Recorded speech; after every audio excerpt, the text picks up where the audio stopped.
In addition to paging, we said that virtual to physical memory mappings can be performed using segments. So the process is referred to as segmentation. With segments, the address space is divided into components of arbitrary granularity, of arbitrary size, and typically the different segments will correspond to some logically meaningful components of the address space, like the code, the heap, data, etc. A virtual address in the segmented memory mode includes a segment descriptor and an actual offset. The segment descriptor is used in combination with a descriptor table to produce information regarding the physical address of the segment, and the two are combined, that information along with the offset, they're combined to produce the linear address of the memory reference. In its pure form, a segment could be represented with a contiguous portion of physical memory.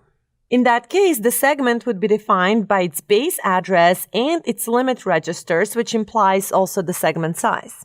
So we basically can have segments with different size using this method. In practice, segmentation and paging are used together. What this means is that the address that's produced using this process, and that one we call the linear address, is then passed to the paging unit, so it will be passed to a multi-level hierarchical page table to ultimately compute the actual physical address that is used to reference the appropriate memory location. The type of address translation that's possible on a particular platform, that's determined by the hardware. For instance, if we look at the Intel platforms, the x86 platforms, on 32-bit hardware, both segmentation and paging are supported. For these platforms, on Linux allows up to 8,000 segments to be available per process and then another 8,000 global segments.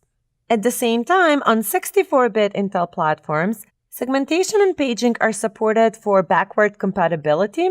However, the default mode is to use just paging.